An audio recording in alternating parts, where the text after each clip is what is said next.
All right, welcome back for another episode of Carnivore Trades. Today is Wednesday, November 22nd, 2022. If you're not done so already, give the video a thumbs up, like, comment, subscribe to the channel. Come find me on carnivoretrades.com for swing trading alerts and analysis.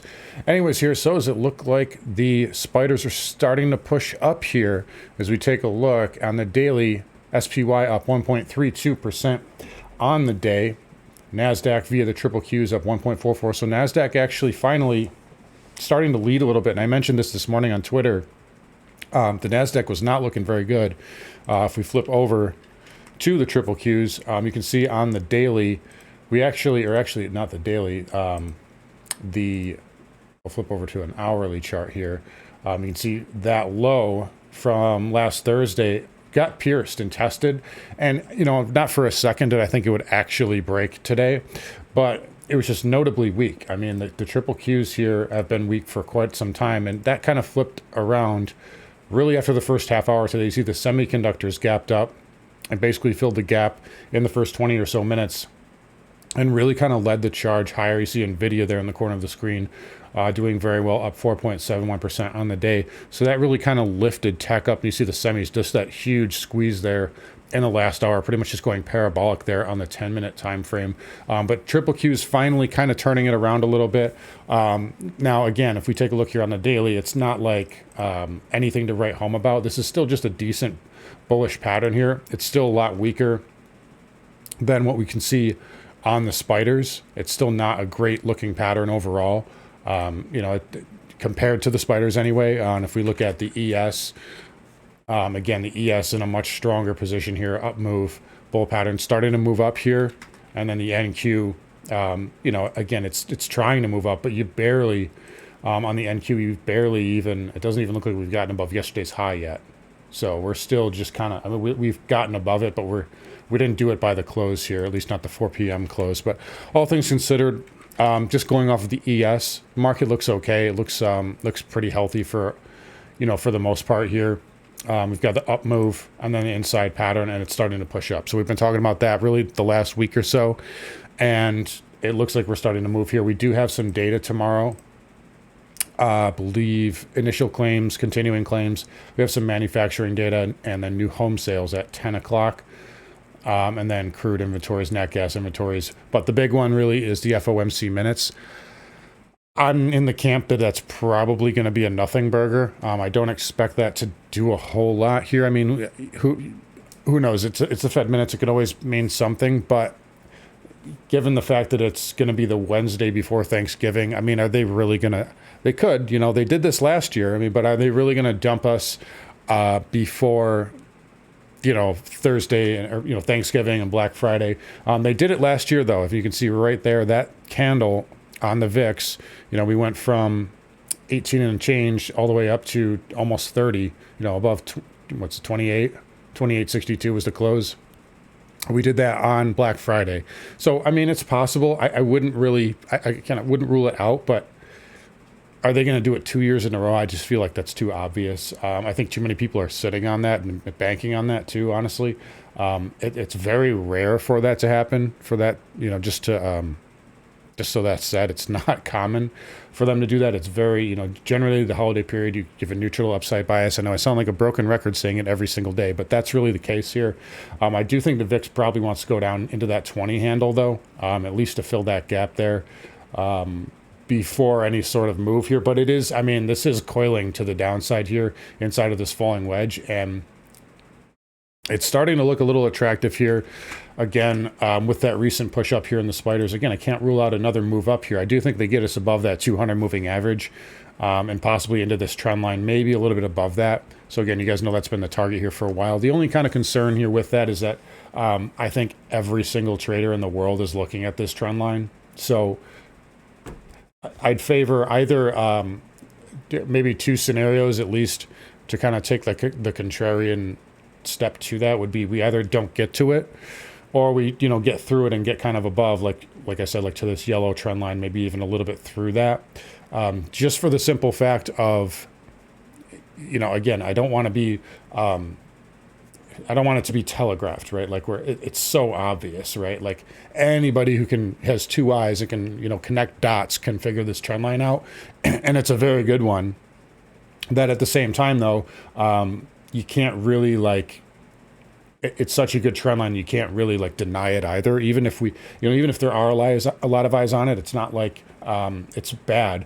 The only thing that would negate it, in my opinion, is if we went up, say, like to the 200, and then we pulled back and put in a higher low. Then I would say, okay, well, let's, I would be a lot more cautious of that trend line. Because now you're kind of negating, you're making it more minor with like a higher low, or if you went up here and we consolidated, flagged again, that would make it more minor to me. And then I could say maybe you could get up to this pivot here around 420, possibly. But again, we're getting kind of ahead of ourselves there. Bottom line is, it does look like we're going to get a push up here. I don't think the data tomorrow really matters that much. I think the market's already kind of made its mind up. Again, I've been mentioning this over the last week. This is just a good bullish pattern here, and it does look like the market wants to hold up at least through the holiday period. After that, the market's got a lot to answer for. Again, we talked about the yield curves, 2s and 10s. Again, I'm just looking on my other screen here. So yeah, at 77 bips negative, 3-month 10-year negative by 55. In fact, I'm just going to pull it up so you guys can see. Take a look there. So that's a new year-to-date low there for the 3-month 10-year at 55 bips inverted, negative 77. Wow, almost 80 bips inverted on the 210. And 5s and 10s are back to inversion as well. So again, this is something the market's going to have to answer for. And going into the next Fed meeting, after we get through the holiday period, I think that's going to be really the focal point here. And again, we're starting to feel, the Fed actually mentioned this in the last meeting, cumulative effects of the rate hikes. So we're going to see this dig into earnings. We're going to see this. We're already seeing it coming up into jobs. And don't think that because even if the Fed does cut rates or pauses, there's been times in history, in fact, the first rate hike in, I want to say 99 or 2000 was really only a couple of months into the bear market. Also, Bernanke in 2006, before the market had even topped it, started cutting rates. If I'm not mistaken, I believe it was 2006, but it was well before the bottom. So don't think that just because the Fed pivots or cuts rates that we can just, it's all over with. We're going to blast off to all-time highs. The yield curves are well inverted. And again, with inflation as high as it is, the Fed can't just print us out of this. So just keep that in mind. Anyways, let's flip over to our sectors here. Enough of the sermon for the day. Just trying to find something interesting to talk about as this market is very sideways here. But you can see the semiconductors actually had a nice day again, up to just under 3% there. Basically getting back above this trend line. The trend line's kind of minor-ish. We've traded through it a lot, but I think the big resistance level is that 229.28 level. We did close out a semi-short for a nice little gain today, but it does look, it's sharing that same kind of bullish pattern here as the triple Qs, as the spiders. So we're going to respect that for now, but I'd be interested in shorting the semis again here on another move up. I don't think it gets through 235, 240, as I've told you that. But for right now, it does look like it's holding up well. And, you got to respect it when you see that, especially when we're going into a little bit of data and a holiday week. IGV continues to be weak here. So, yes, it was up 1.78% on the day. But again, I mean, take a look at where it is, relative to the lows. And then just, kind of compare that to the spiders. It's really soft here. Now the triple Qs are much kind of the same. You do have higher lows potentially, so we have to respect that. But IGV cloud software continues to remain a laggard sector. I'm also kind of watching. I don't touch on it that much anymore. But XBI here, still in this picture perfect channel here. So whichever way this breaks will likely be the next direction here. But that's a really nice channel there on XBI. It's been going on for quite a while too. But yeah, interesting little channel there for biotech. Let's look at, that's the industrials. Actually, let's look at the Dow here, DJI. So this has been leading the market. And I almost forgot, I'm glad I actually typed that in wrong. So this has been leading the market lately, really since the bottom. And that's not a good sign. So you don't want to see blue chip, like consumer goods, like the Exxons of the world, even though Exxon's really kind of in a bull market right now. The Amgens, like the safety stocks. You don't want to see these types of stock. McDonald's, okay? Like this is not good that these are recession stocks. And this is, all the signs are really pointing to it right now. Again, we talked about the 30-year again, getting a bit off the lows. You want to see the NASDAQ and the Russell leading, and that hasn't been the case here lately, outside of maybe a day or two here or there. But the Dow is leading, and that's not bullish overall. I do think there's a lot of resistance up here at 34.5. I told you guys that last week. Even though we had a nice little bullish inside bar here play out over the last week or so, there's still a ton up here. So I don't see much more upside in the Dow right now. But again, with the light volume, they can float this up here. So just respect it for the time being. What I was going to type in was Dow Transports. Again, up move, pull back into the 20 essentially, and then, you know, getting a nice little bit here the last couple of days. It is starting to lag a little bit though. So transports, just a little bit ever so on the softer side. I do think they can get up to 15,000. I do think they want to get up to 15,000. But this was a leader here over the last couple of weeks, really since the lows.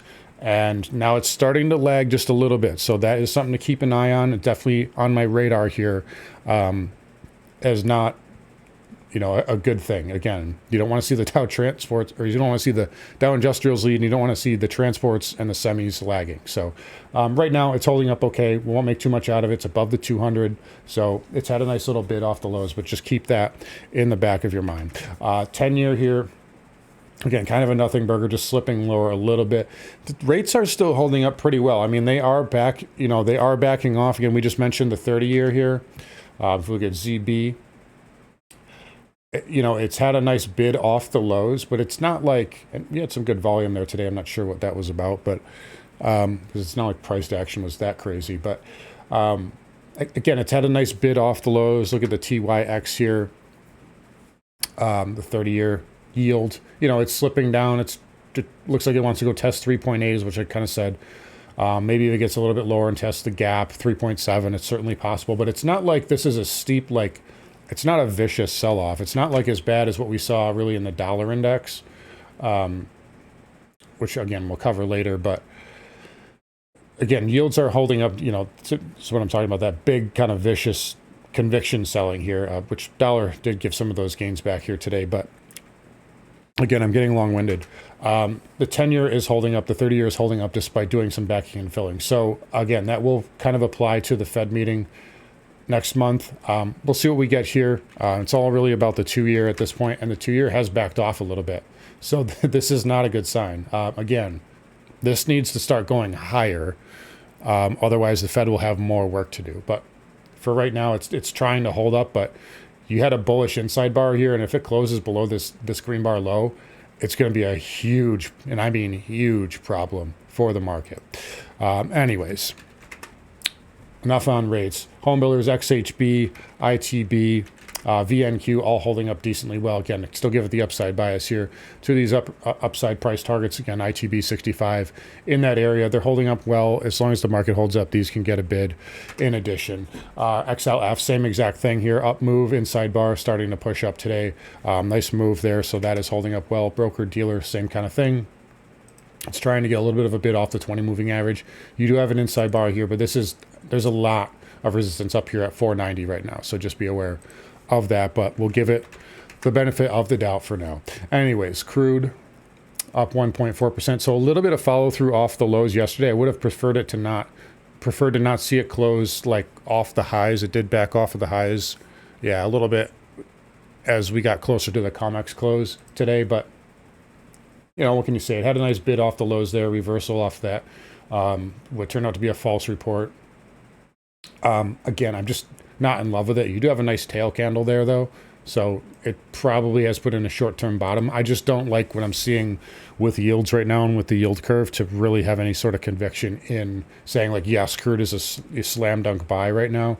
And that's why I've kind of backed off of it. But again, if things change, I'll change with it. If the charts tell me to jump in, I'll jump in. But for right now, I'm choosing to just leave it alone. XLE, again, I told you guys would probably recover again today, which it did.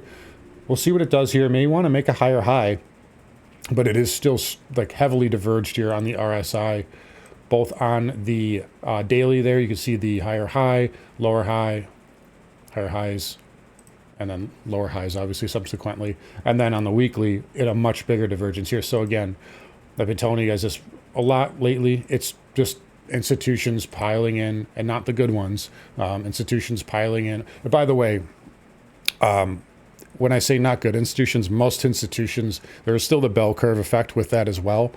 Just think about the amount of money that Sam Bankman-Fried was able to raise, and then think about when you say institutions. So there's still a lot of the bell curve is still well in effect as far as hedge funds, as far as banks, etc. But in any case, you're seeing this kind of pile in right here into XLE, XOP as well. A nice little bid there today. That had a nice pop up, 4%. Then the OIH there, also very nicely getting back above that 20 moving average. But again, this is still very extended. This is not done anywhere near enough of a correction. I still think this is headed back to 260, all things considered. Nat gas, nice bid today, stalled out at the 200 moving average. Maybe it wants to go up and test that double top there. I do think it pulls back off of that. I don't think it's quite ready to break out yet, but I don't have any sort of pattern or buy signal on it just yet, so we'll leave it alone. Dollar index, again, getting a nice bounce here. It might have another lower low in it, and it could get down to that 104 area, which I've been talking about for, really ever since this breakdown. So we'll watch for that next week. And again, that would coincide with another pop in the spiders in the broad market. But for right now, dollar is just kind of hanging in there. So we'll just leave it at that. Gold here, basically kind of a nothing burger today. Just kind of stalled out right at this prior pivot. I do think it wants to go down and test that 1720 areas, 100 moving average, 20 moving average in that range. But no problems right now with gold. Silver, same thing. I would have preferred a little bit more follow through today, kind of like oil, like it kind of finished off the highs a little bit. But overall, it's had a nice move off the lows. This is a healthy pullback. I don't see any issues here with silver. And then platinum continuing to get a little bit of a bid here. Off of that 20 moving average, up 1.17%. It's hanging in there reasonably well. And copper also getting a bit of a relief bid, as it was down 1, 2, 3, 4, 5, 6 days in a row there into the 20 moving average and trying to hold up right now. I just don't like that weekly engulfing reversal there on spot copper. And then Bitcoin actually basically did what I thought it would do. So it's trying to hold this double bottom here. And again, I said yesterday, I don't think it's quite ready to break down yet. And if I can get the right, there we go. And if I can get the right chart on here, we pierced double bottom on that little dip in the afternoon, put in a higher low, and then we got a nice little bid here. And now we have a bullish inside bar here on the hourly. Again, ultimately, I still think it's going lower, but it's holding up for now. And if you get some type of a, news or anything like that, you can get a squeeze off of this. But again, it's just still, there's just so many problems right now. And who wants to hold their money in something that could just, or an exchange that could just wind up bankrupt the next day? We don't know how deep this goes, and we have an idea, but it's certainly not a good one. So again, I do think it has lower to go before it really stabilizes. Anyways, lastly, just getting back over the spiders. Again, I do think we probably go up and challenge that 200 moving average. I would like to, the last thing I'll say for the bears though, if this doesn't happen tomorrow, I'd be a little concerned. This should be able to follow through on this bullish pop here. If it can't, I would be concerned with the spiders and the ES moving forward. You've had plenty of consolidation here. You got 7 days inside. That's plenty. And you see this, yes, we have this big sell bar here, which is a lot of resistance, but you've consolidated enough and the volume's light enough that the market should be able to push through this. So that would be kind of my one red flag tomorrow, is if we have some sort of bid in the morning, maybe a gap, and then kind of a gap and crap where, we gap up, but then we close negative. That would be a little bit of a concern, especially by Friday. I want to see this market move up by Friday. Otherwise, it's going to be, what's wrong? The bulls have it on a silver platter right now. They need to follow through with this rally tomorrow, and if not tomorrow, then at least by Friday, which is a half day, they should have no trouble pushing the markets up with the very light volume that we're certainly going to get here outside of geopolitical developments. Anyways, guys, going to wrap it up here. You guys take care. Come find me on carnivoretrades.com. I'll talk to you guys all tomorrow.